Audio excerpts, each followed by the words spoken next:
All right. It's time for another video. So I want to give you a little update on the truck here. I had to actually replace both of my wheel bearings on my truck. And long story cut short, I'll end up having to replace the upper control arms. The upper control arms on the truck, especially the driver's side, which I knew the driver's side was warm, but I didn't know how bad it was until I got the spindle off. And in further investigation, this thing was shot. Now that's the passenger side over there. The driver's side, the boot was cracked all the way. Look how, like, what? Let's see if I can get you a zoom in picture of this right here.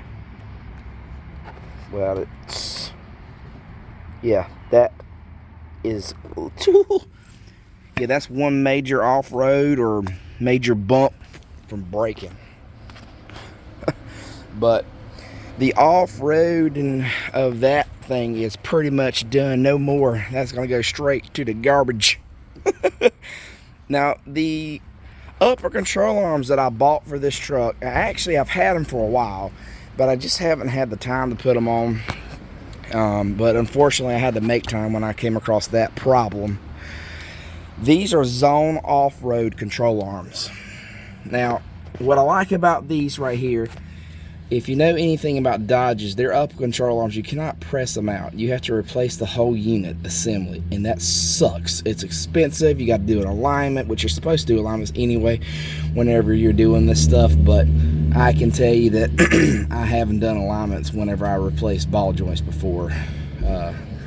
But on this case scenario, I had to do an alignment. Now, the zone off-road, now you can tell, if you can see that gap right there, there's a little bit of a gap. These are 35 1250 R20s. I have a little bit of a gap between the two tires. It doesn't rub it unless it's at full maxed out suspension. But these upper control arms by Zone Off-Road are legit awesome. You can replace these, you can grease these. It is awesome. The reason why I bought these, because I have a 2.5-inch leveling kit that I bought through Rough Country. It sits on top of your coal and goes up in there and bolts up there. I have a video on that within itself quite a few videos ago. You have to kind of scroll down to find it, but I kind of talk you through that, of what happened and what I went through to get that on there. That was a job within itself.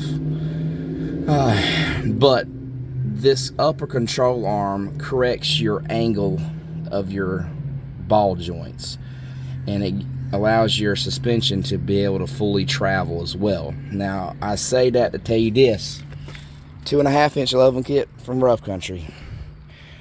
I was sitting dead level before. Okay, when I put this upper control arm, it's 41 inches in the back. I'm sorry, let me rephrase that. 40 inches in the back, 41.5 inches up front. So it did raise me up 1.5 inches. Originally it was 2 inches, and then after I drove it, I guess it settled. I'm not real sure, but anyway, it dropped back down to about 1/2 inch. That could be from the strut settling back down. Good possibility, but as of right now, that's where I'm at with the measurements. The rims are not factory. They are factory, but they're not factory for the 06 model. That's actually a 2019 inch rim. Came off of a two-wheel drive. The newer model Rams, they're 6 lugs when it comes to the 4-wheel drive package. So you can get the newer ones to fit, just get the 2-wheel drive model. But overall, I'm very happy with the truck. I do have plans to be doing a different setup with the rims. For what I do, it does work fine. Like I said, the only rubbage I have is if I fully lock it, the upper, or the sway bar right up here, near the upper part of it, it'll rub it right there. But the upper control arm does not rub the tire unless I jack the tire up all the way and totally relieve the pressure off of the suspension. It will rub that way. But for normal driving and stuff, I don't have any issues with that. But I do want it to come off a little bit. So, and just to kind of show you what it looks like with the stock 2019 rims and the 35 1250s on there, has a little bit of a poke, but not really that much. I really want to go with probably like a 20 by 12 negative 25, 20 something offset. I don't know. We'll cross it when I get to it. But I just want that tire to kind of pop out a little bit, get it away from that upper control arm and that sway bar. But keep in mind, the more you come out, you're gonna have to do some trimming on this stuff. And I don't really like trimming. I've trimmed before, and if you don't do it right, it looks crappy. But I haven't had issues so far with this truck. I'm very, very pleased with the truck. I like the truck.